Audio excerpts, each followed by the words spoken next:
Network Channel 500 on STARSAT. Igama lami ke ngusisanda nomusa kwaqabe khutho intombazane yaphansi kwamhlabi yalingana. Mfule ngophuza ngiphuza ugelegele kanti ke inkomo zakithi ngeshiya zidla phansi emahlathini asekubandeni kanti ke zona siphuze ebhudlweni. Umfulo ohamba ngeslow motion kwasikwazi biskoti kulangibuya khona ke kwangwanase kwesenkosi umabhudu. Ngathatha amabomba ami ngabhekisa egoli kwantongazi yaduma. Kwanyama kayiphele kuphela mazinga endoda. This is where we are, of course, broadcasting live in the Republic of South Africa in Midrand. If you have just joined us, we welcome you and thank you so much for being with us. Thank you for choosing to be with us. You could have been somewhere else, as we always say, but you choose to be here, and we really appreciate that. If you're watching us through our social media platforms, we're saying good morning to you. Of course, we are on Channel 500 on STARSAT. Go grab yourself a STARSAT decoder so that you have uninterrupted back-to-back action of information and news right here on Galaxy Universal Network. We are fearless, zero favor, and zero fiction. Without taking much of your time, of course, let's give you the news headlines. Umkhonto wesizwe questions Minister Mbalula's sobriety, and of course EFF President Malema says that violence, rape and murder came through a white man. The former public protector Thuli Madonsela suggests amnesty for corrupt. And of course, Parktown Boys High principal dismissed over the death of Enoch Mpiadzi. And Kanye West releases releases U.S. presidential campaign video. These are the stories that we are going to look into just in a short while. Without taking much of your time, let's go straight to the first top story. As of Tuesday, the 13th of October, South Africa has recorded 90% in COVID-19 recoveries from 695,000 confirmed cases. The Health Ministry said that 626,000 people have recovered from the virus, with 18,190 succumbing to the deadly virus. Meanwhile, the global cases reached 38 million and the total number of recovery stood at 26.4 million number of people that have been infected with COVID-19. And the number of deaths globally is now standing at 1.8 million. And the Minister of Health, Dr. Zweli Mkhize, continued to emphasize that people should still adhere to the health precautions as the virus is not yet gone. The MKMVA spokesperson Carl Niehaus has questioned Minister of Sports sobriety following the recent remarks he made about Umkhonto wesizwe veterans on Twitter. Niehaus responded after Mbalula lambasted the unit, calling them thugs who are bitter due to cleanup operation that minister has introduced to the entity. He says that for Mbalula to call them thugs could be interpreted as the one who sees thugs is the one who is a thug himself. He added that as the MKMVA, they do not have any problem with the minister cleaning up corruption. However, there is a law in the constitution that says that the units should be considered in terms of security-related assertions. Carl Niehaus interviews, of course, we have sat with him yesterday right here on the green couch, and this is what he had to say for himself. Take a look. Well, good morning. I think the thug is the one who called other people thugs. I responded to Minister Mbalula simply because he was attacking his elders. He was attacking soldiers of Umkhonto wesizwe who fought for the liberation of this country. People who are twice his age, who could have been his parents. Yes. And he was calling them thugs. Yes. So what I said is, I would be derelict in my duties as a member of the NEC of MKMVA and also as its national spokesperson not to call him out for this. And then this whole strange avalanche of abuse came. So, you know, you look at this and you say, is this person normal? Yeah. Is he acting on the influence of some kind of substance, or what is going on? Yeah. That someone can behave in this manner when there is a reasonable request being put at his door. I know that the comrades of MKMVA in Gauteng had several times asked him to please engage about the issue of security for PRASA and specifically for Metro Rail. Yeah. It didn't happen. He says that he was dealing with corruption. I have no problem if the minister was dealing with corruption. But at the same time, the minister has to acknowledge that there's a Military Veterans Act, which says that MK ex-veterans should be taken into consideration for preferential treatment and jobs in the instances where they have the ability to do so. And security is definitely one of those. So they made a reasonable request to the minister. They also made a very serious allegation against him, that he was allowing very valuable property in South Africa. That railway network, railway lines that were stolen, overhead electric pylons stolen. He was allowing it to happen because he caused a vacuum of no security through his actions. Instead of dealing with these serious issues, which were also raised in a letter on the 20th of August this year by staff in his own National Department of Transport, the minister decides to digress into the pigsty, throw mud, behave like a pig, instead of dealing with the real issues. Now, this is not the behavior of some. Niehaus further added that Mbalula is just a young man who knows nothing about Umkhonto we Sizwe, stating that the information he has could be coming from what he has read, provided he does read. Niehaus says that it is disgusting for that Mbalula would abuse them when they are raising legitimacy issues. He added that this is not about dividing the African National Congress, but it is about the irrational behavior of an individual. Laughing. Minister Mbalula is a young man compared to those who've been in Umkhonto we Sizwe. What he knows about Umkhonto we Sizwe is probably only what he read, if he does read in some books. Umkhonto we Sizwe had fought a hard and long battle against apartheid. We made a contribution to the freedom of all the people of South Africa, including him. For him to abuse us when we raise legitimate issues, for him to abuse the president of Umkhonto we Sizwe Military Veterans Association and make personal remarks about the fact that Comrade Kebi Mapatsu had lost his one arm is disgusting. It is despicable. And I will not take it. And none of the members of Umkhonto we Sizwe should take it. And this is not factionalism. This is... Well, the drama between Niehaus or Umkhonto we Sizwe with the minister is far from over by the look of things, but we'll see how it goes. Of course, later on, we are going to have the analyst, political analyst, Dr. Sihle Sibiya, to get deeper into this type of conversation and let us get to understand, really, where are we heading? Is there hope for the African National Congress? Give us your comments and let us know what you think. Do you think that there is still a possibility for the African National Congress to salvage anything from the voters' confidence at this moment, with all the fights and the drama that is happening within its own house? Let's hear what you want to say about that. Moving on with our stories, the Economic Freedom Fighters leader, who is Commander-in-Chief Julius Malema, on Tuesday said that he would not allow the police officers to give evidence against him and the party MP Mbuyiseni Ndlozi without the media being present to record the proceedings. The pair appeared at the Randburg Magistrate Court to answer the allegations that they assaulted a police colonel at the struggle icon Winnie Madikizela Mandela's funeral back in 2018. The magistrate called several members of the press to his chambers, questioned why they failed to notify the court in time that they wanted to take visuals and audios as well as pictures during Tuesday's proceeding. Some media companies responded by saying that they were only notified at the last minute about this case. As a result, the magistrate said that the media application could be filed, but he was only prepared to listen to the application later on. Malema was aggrieved by this, saying that the world needed to see his accuser and hear his claims of assault. He further said that the violence, rape, murder came through a white man in the country.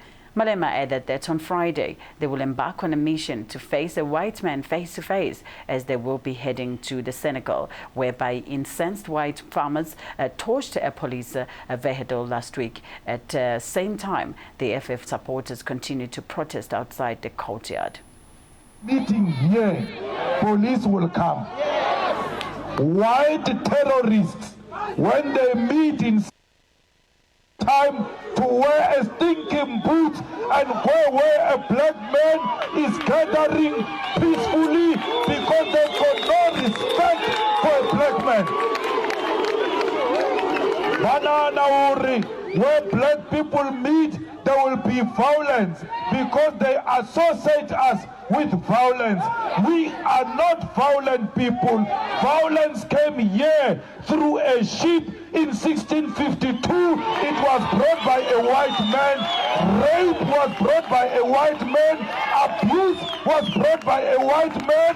Murder was brought by a white man. Killing of children was brought by a white man. Here in South Africa, there is no black man who initiated violence. Go where violence is. Leave peaceful gatherings to peaceful people. Go fight white violence.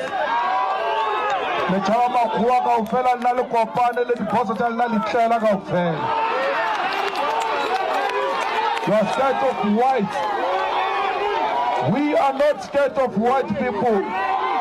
You know why? Rabalata ka Friday, Linandeli Chavide, Rabalata Friday for Senegal. We are going to face white man, face to face. You cowards ran away. You cowards allowed white people to burn, fail to.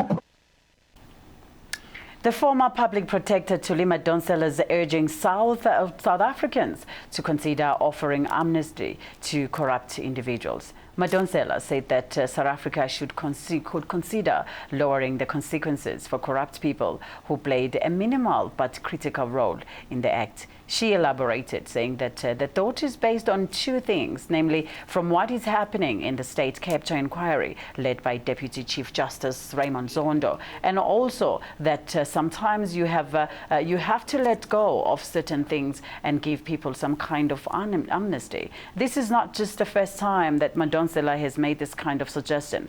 Previously, Madonsela said that corruption amnesty would allow the country to clean the system. Speaking at Nelson Mandela Bay Leadership Summit 2020 last week, Madonsela said that she's aware that the country can consider amnesty, even though people might not like it. She says that it is so systematic that if people can self-disclose without huge consequences, it will allow the country to clean the system. Ubuntu demand that we don't leave anyone behind, and therefore this money must be found, and it can be found. We've just heard from my colleague Zweli Nzima talking about where waste is currently. The Auditor General just gave us a similar report about wastage.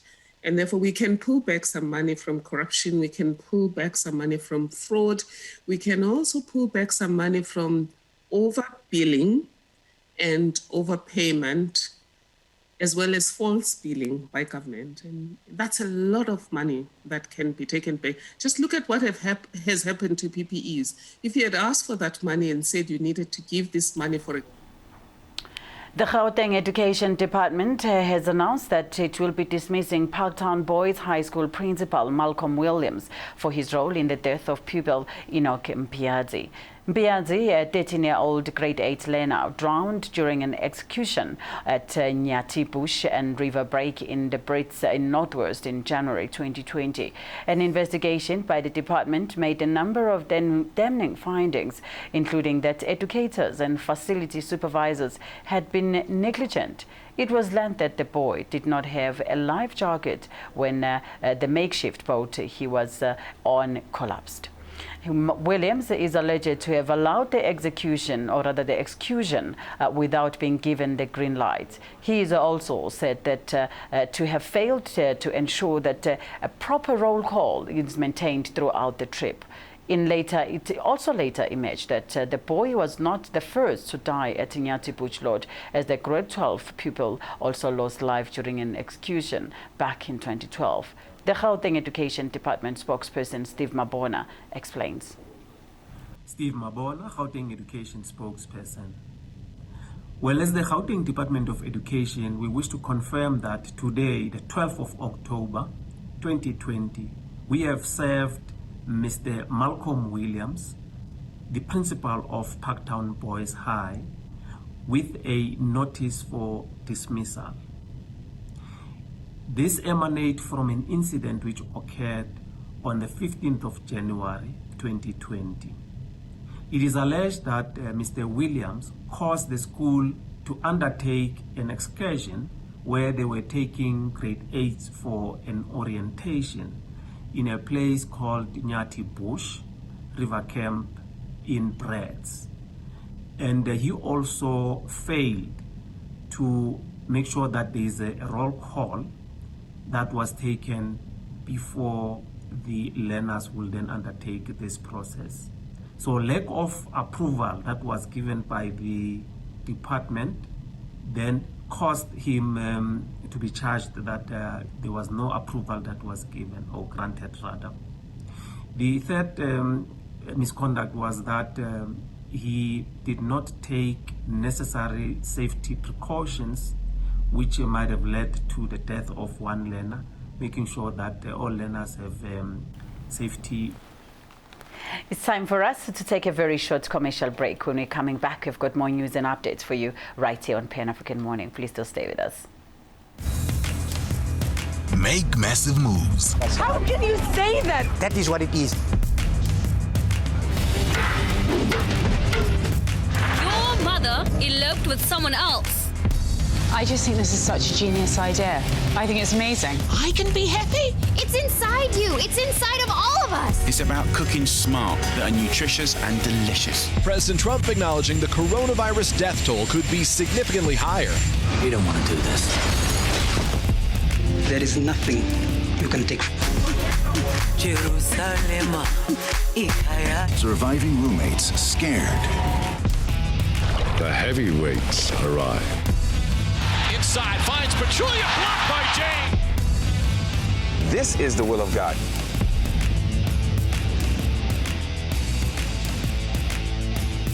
Make massive moves with STARSAT.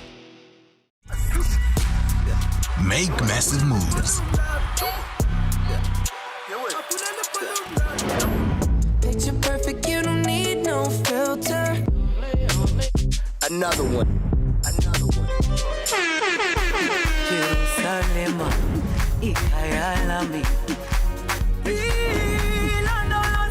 Make massive moves with STARSAT. Hello.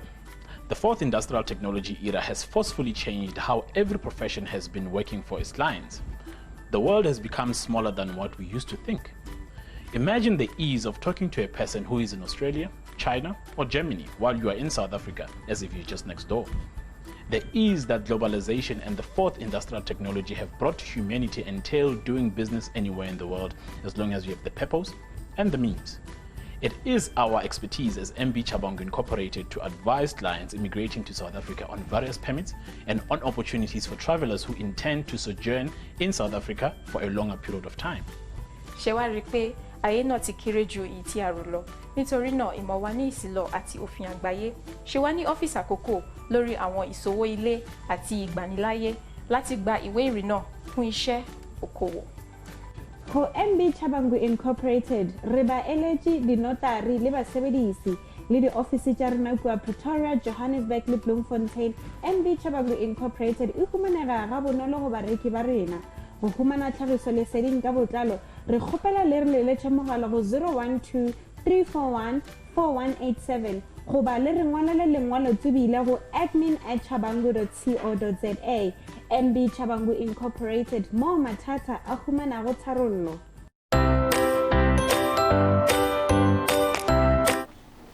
Welcome back again. If you have just joined us, we welcome you with the Radio on Pan-African Morning, of course, broadcasting live in the Republic of South Africa. The Gauteng Township Economic Development Draft Bill has been released for public comment as concerns mount over the Gauteng bill banning foreigners from owning businesses in the townships. The bill states that failure to adhere to the rule could lead to a serious jail time. Analyst Mello Magolejo says that the proposed bill could lead to human crisis and foreigners living in their country with struggle to make means to survive. Absolutely, Liesl. Just to summarize before we cut off, we dealt with the constitutional issues, and there I argued that there isn't so much of a constitutional issue. We dealt with the economic issues, and they are said that the bill is very much limited in its vision. So now to address your question in terms of the socio-political impact and I suppose the international relations implications. One of the major drivers, obviously, of being part of the World Trade Organization, and as I alluded to, we had that Nigerian minister, Okonjo Iweala, who is now vying to be the World Trade Organization's head.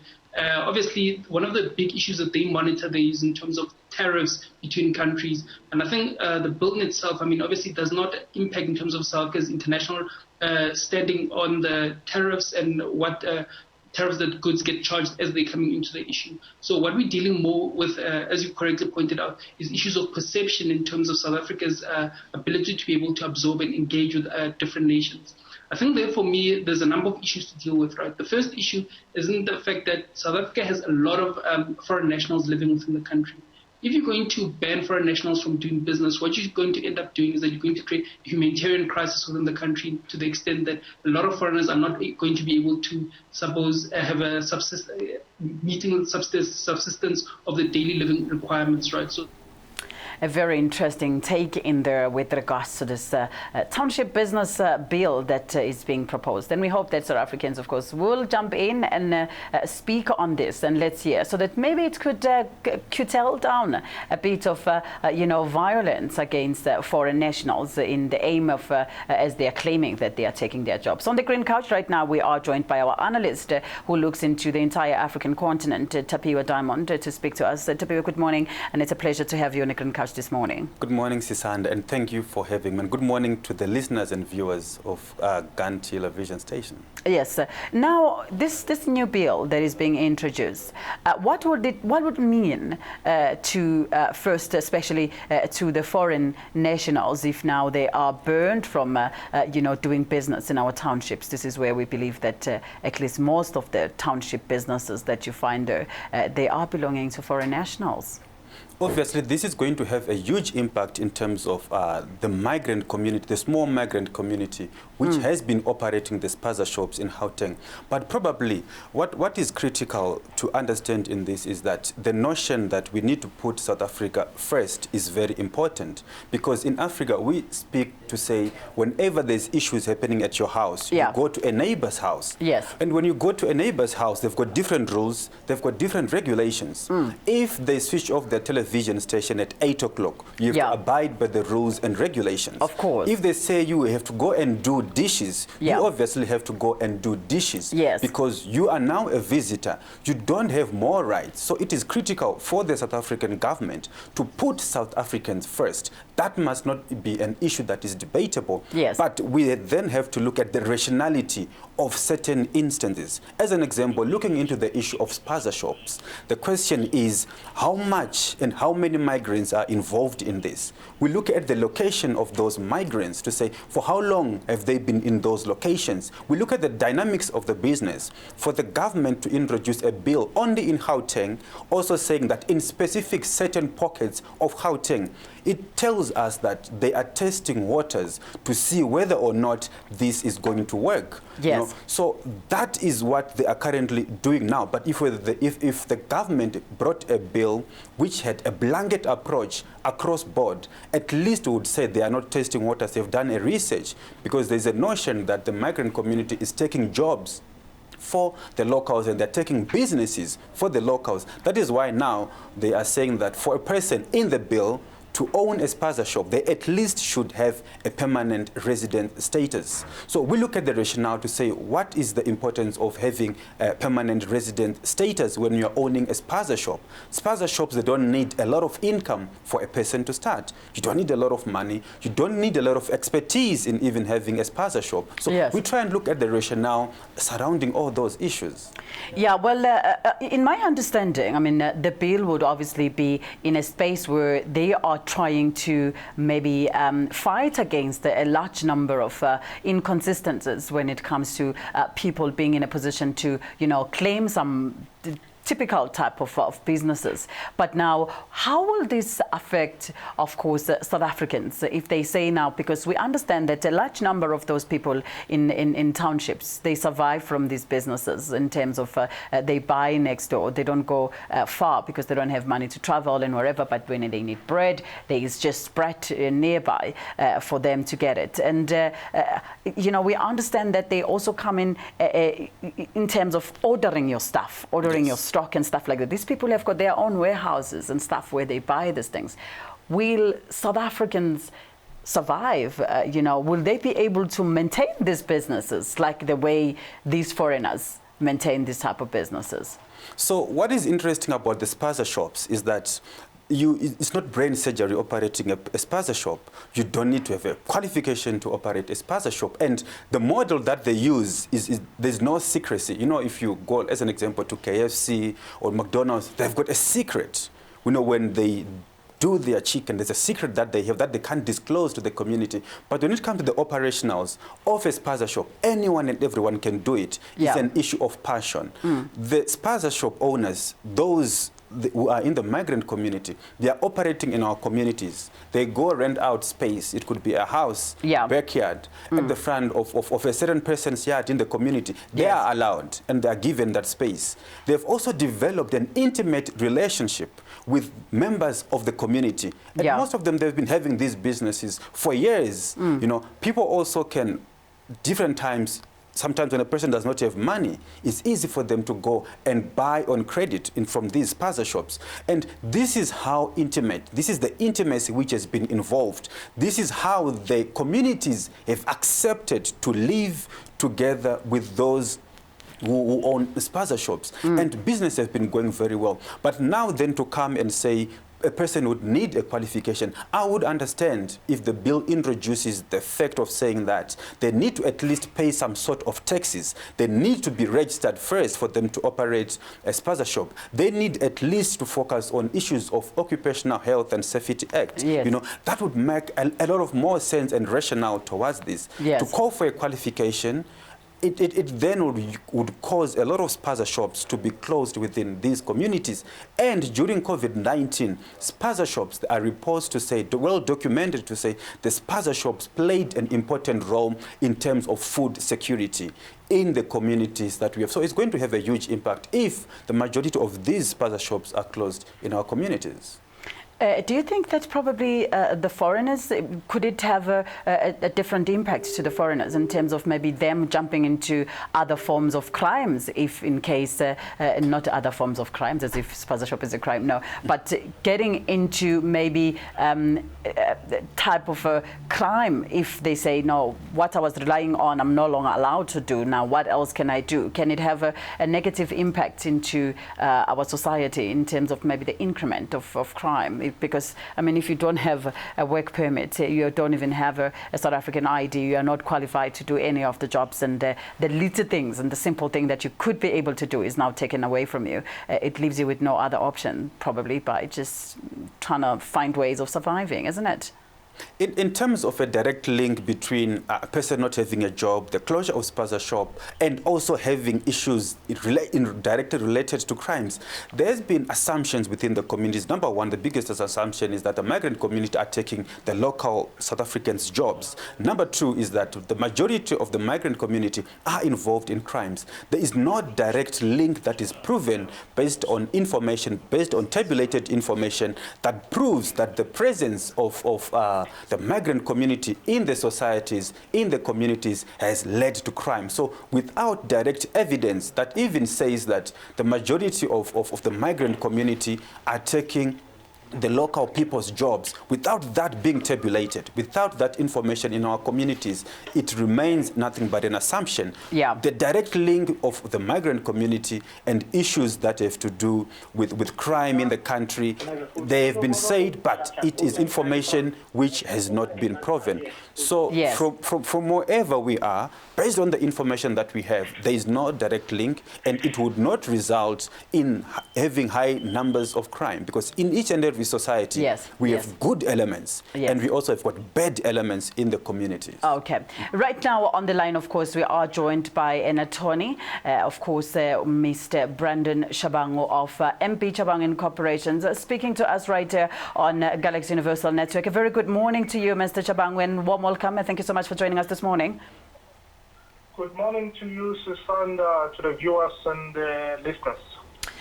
We are looking in the story here, Mr. Chabangu, of a possible bill that is, possibly it could be, put into place whereby foreign nationals may not be allowed to operate spaza shops in at least starting in Gauteng, in communities like in townships, for an example. What do you think that will have? What impact do you think it will have to South Africans living in those townships? Will it work out into their own benefits, or it is going to be at their disadvantage?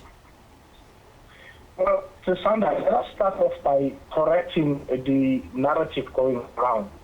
The Gauteng Township Bill, it's not going to prohibit immigrants or foreign nationals from starting business in a township. Yes. Instead, it will restrict them. That means it will limit.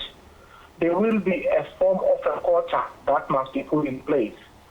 For instance, it says foreign nationals with permanent residence will have qualifying criteria, number one. Okay. So that means those that don't have permanent residence might be excluded. So, secondly, it says immigrants who have obtained South African citizenship will be considered in those options of businesses that they can start in the townships.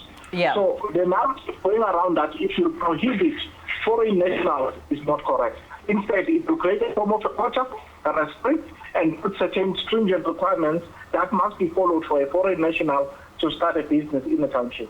Thank you so much for that clarity, Mr. Chabangu. So now, if we look into that, on those restrictions, rather, as to what really, if you may maybe a little bit elaborate on that one, what are those restrictions going to be? If they say that you cannot operate, of course, if you do not have permanent residence in South Africa. So what impact will that have? Because I think a large number of them probably, they don't have permanent residence permits. I can tell you, Sandra, that there is a sizable number of immigrants who hold permanent residence in South Africa already, either as refugee permit holders or either as business permit holders. But the question lies on what advantage it will have, if I'm correct.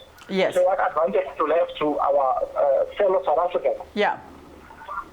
I wouldn't know what the advantage may be unless we understand the interest of South Africans to participate in those businesses or truck shops. Yeah. I have once said that to start a business as small as a truck shop, you need between 5,000 and 10,000 rands. Yes. So therefore, there is nothing at the moment that has in fact precluded South Africans from running or participating largely in the industry. Yes. So prohibiting or limiting the immigrants from expanding their businesses in the township does not automatically mean South Africans will participate in those businesses. The biggest thing here lies on inclusive township economic growth, whereby South Africans display the willing power and the willingness to participate in those businesses. Yes. I am very much skeptical to say there will be sizable advantages that are given to South Africans, because at the moment South Africans have no single preclusion from starting these businesses, but we are not starting them. Then the question is that the small and medium business and enterprise department, together with other business units in South Africa, we'll have to find a way to instill that passion in South Africans to start running these businesses. But so far, I wouldn't say there are advantages, because at the end of the day, these foreigners are taking the risk that our fellow brothers and sisters have been ignoring for all this long.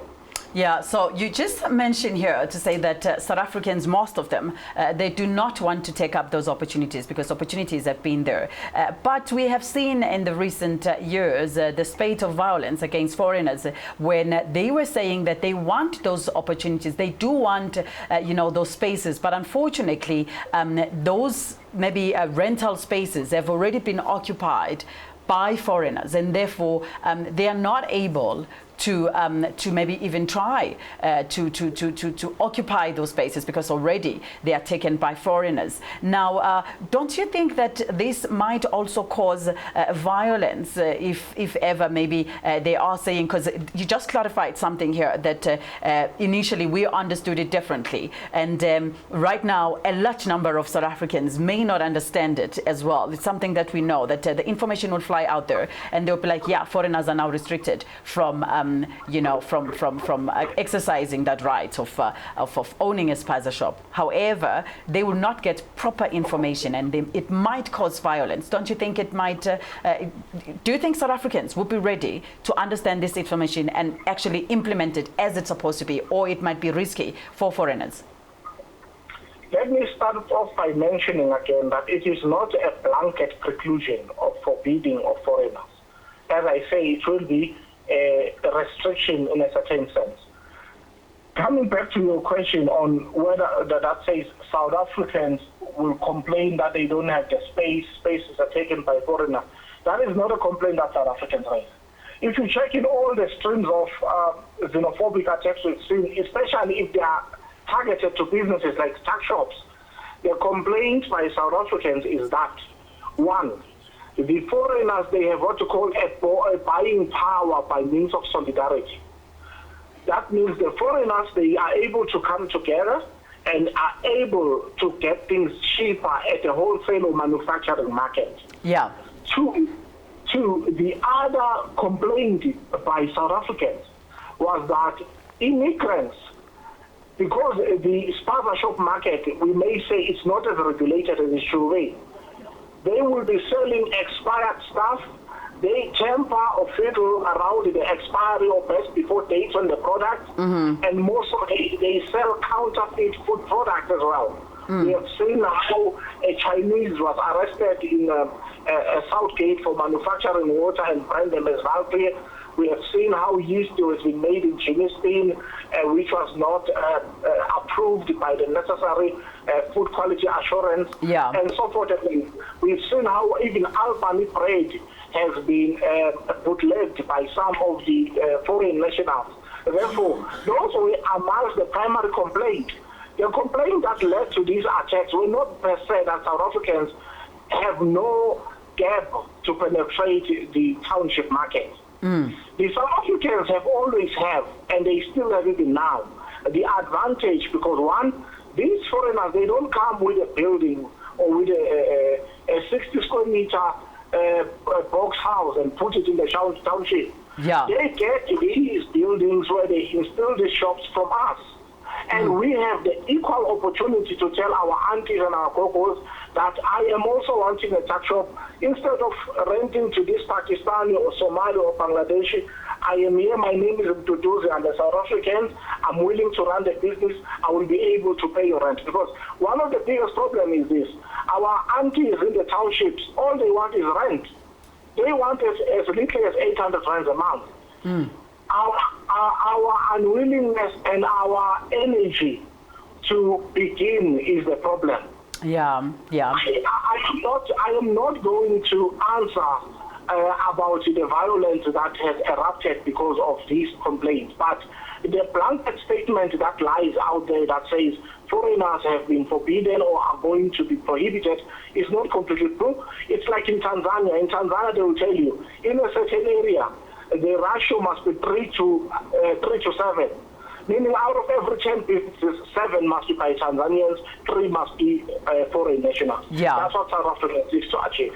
Yes, thank you so much, Mr. Chabang. We appreciate your time, and of course, it's always a great pleasure to have your insight and your input onto the program. Wish you all the best and have a beautiful day forward.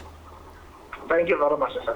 Thank you. That was Mr. Brendan Chabang, an attorney, giving us a little bit of insight in there about this story. Tapiwa, you have had Mr. Chabang on what he had to say about this matter. Maybe your short comment before we close on this topic.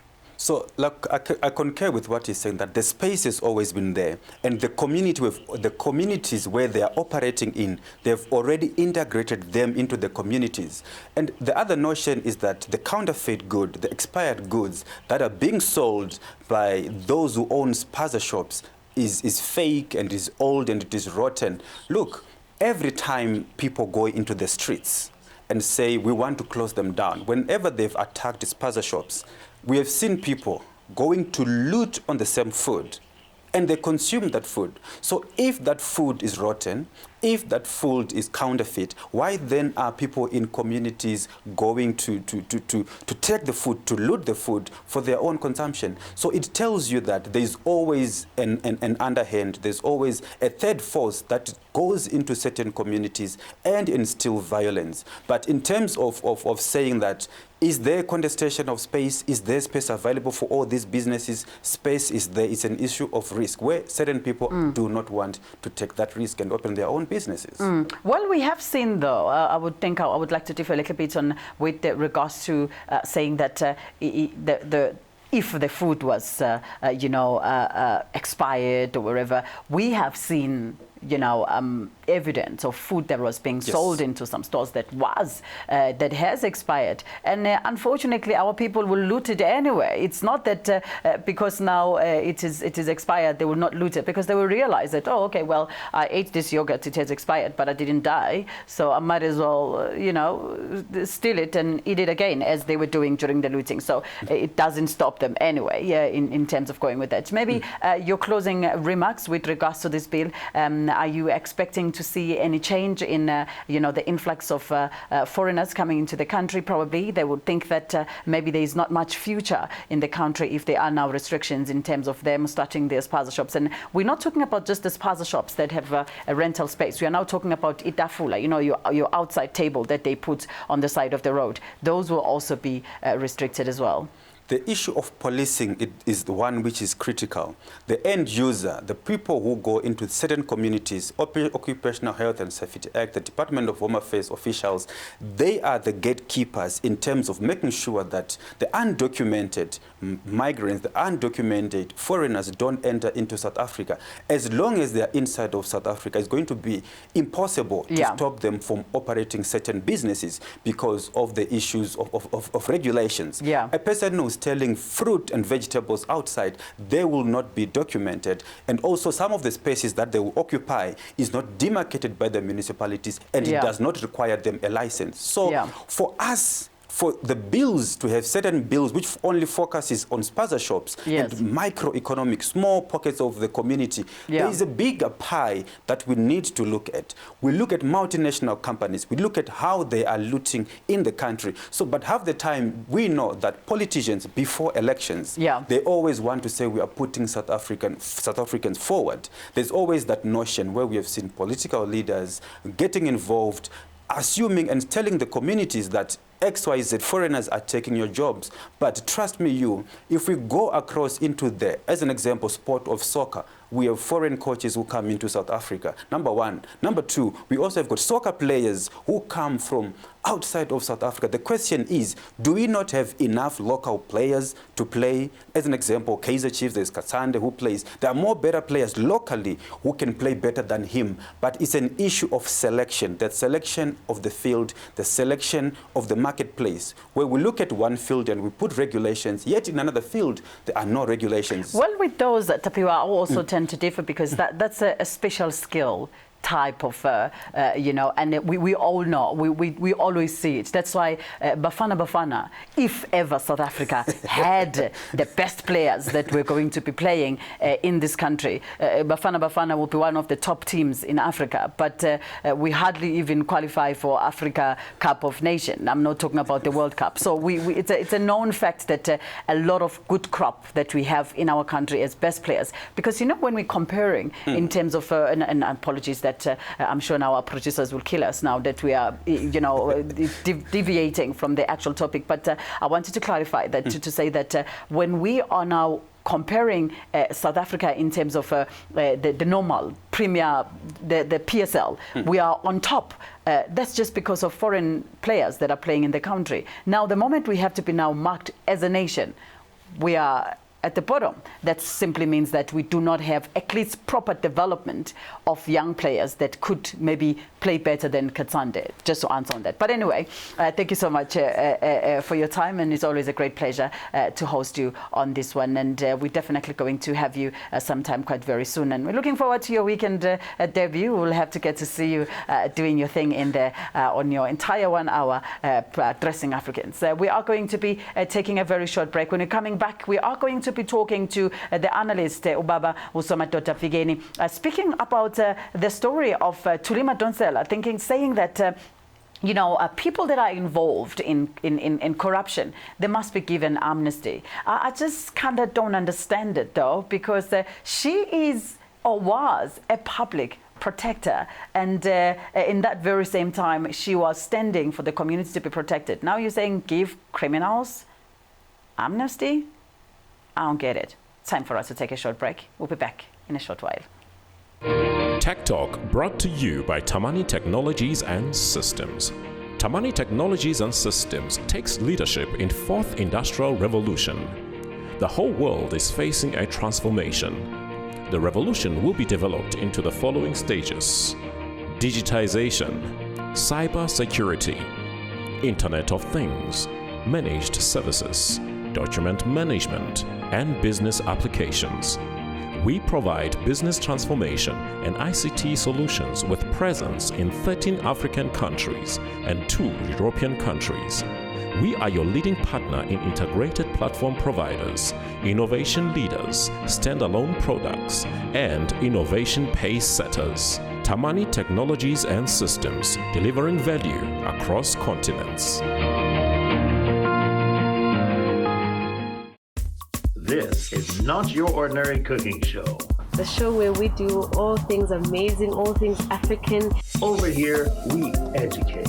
Avocado seed, it lowers cholesterol, controls blood sugar and blood pressure. We heal. Impepho is good for the immune system as well, because here cures sugar, the blood sugar, blood pressure. It's all about organic conversation. So in here you've got yourself a nice vitamin C, you've got garlic, which is your natural antibiotic. Oh, wow. I can't wait. Great one. Be entertained.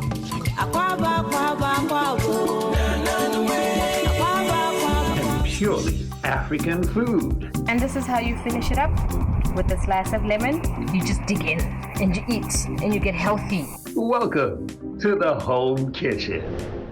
Coming soon on Galaxy Universal Network, Channel 500 on StarSat. I want you to eat healthy food because it's delicious. Make massive moves. Would you like another one? I love it. I love this soup. This is amazing. The grits are so creamy. Oh, I take pride in my grits. no, so flavorful. I think that looks wonderful. Yeah. It's so incredible.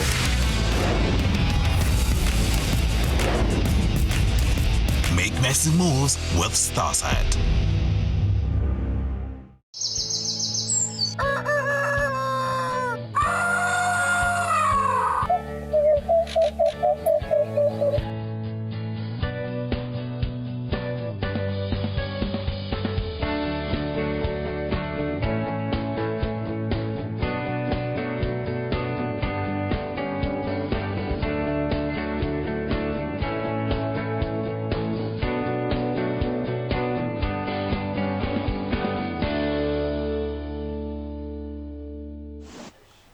Welcome back again. If you have just joined us, we welcome you with the radio, of course, on Pan-African Morning, broadcasting live in the Republic of South Africa. Right now, we are joined, of course, by political analyst Ubaba Usomadoda Figeni, speaking to us with regards to the latest development from Umama Thulimadonsela, who says that she believes that people that are involved or caught in corruption might be given amnesty, of course, with regards to maybe giving them an opportunity to come out quicker, and as a result, it will clean out the system. A very good morning to you, Mr. Figeni, and thank you so much for joining us this morning. Thank you, and greetings to your viewers. Thank you. We are looking into a story here, of course, to say that Umama Thulimadonsela says that, she believes that the way to clean up the system is by giving amnesty to people that were caught or that were, of course, found to have been involved in corruption. Is there a solution? Well, I don't necessarily think it's a solution if it comes at this moment when we are at the peak of investigations, arrests. It can only come if, one, it has stringent conditions of people having to pay back the monies that they have taken, and also having been sentenced or served part of their sentence. In that way, you both have a deterrent, but as an incentive for people to come forward as well. Normally, when you call for an amnesty, just like when you say people who have arms must come forward, it's when you are admitting that you cannot solve the problem. Therefore, you would want to incentivize people to come forward. But how you coin the conditions you put is very important. You know, she has been a public protector for quite some time, so she was somehow in a better position to make some recommendations with regards to some of the investigations that she was doing. She investigated quite a number of cases that were pertaining corruption, including the one of former President Jacob Zuma.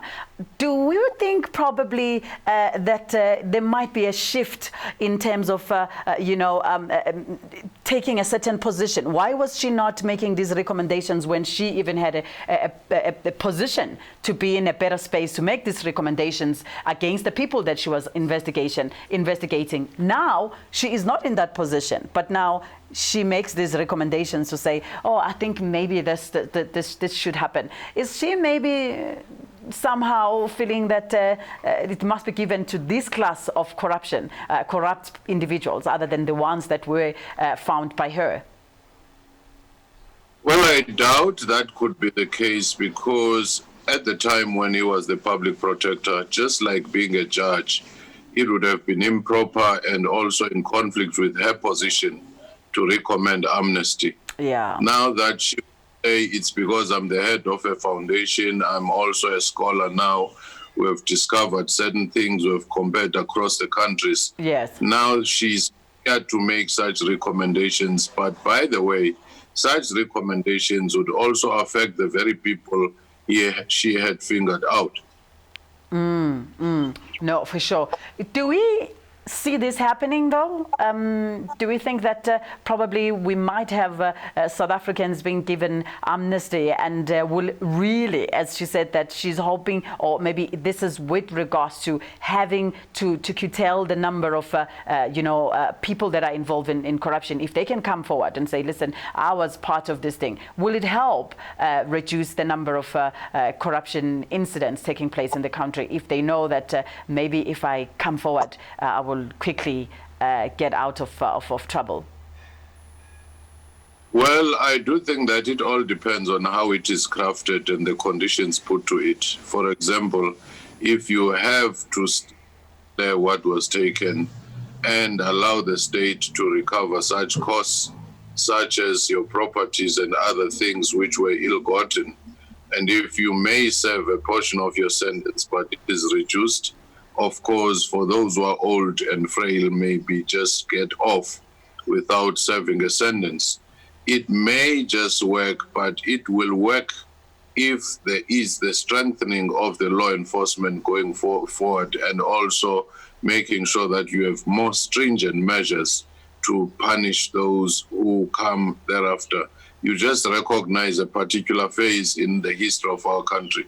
Because right now you realize that every other court case is being politicized and weaponized by ANC factions in particular, and also by other political parties. So to that extent, if not well handled, it could cause political and social instability. You just touched on some of the questions that I wanted to ask, that will not this perpetrate more crime in terms of corruption if people know that, you know what, I could maybe be involved in some type of crime because maybe I'm older and stuff like that, and I might be given amnesty. Can we see maybe a rise of corruption should this be put in place? Not necessarily, because if people know they are going to be exposed, if people know that their property is going to be confiscated, and also if they know that going forward there'll be no other amnesty, this is a once-off, then they are not going to see an incentivization of corruption. Yeah. And besides, the sheer scale of the current corruption has led to society as well as government realize that this is very costly to countries' development and nation building. And therefore, they are putting systems which will make it almost difficult to be engaged in corruption, including the financial systems where money transactions now are easy to track with modern technologies. While we are still here, Mr. Figena, I would like to take an opportunity maybe and swing into the current situation that is happening. We have seen the Minister Mbalula, throwing tantrums on social media. How is this going to affect the ANC in the next upcoming elections, according to your view?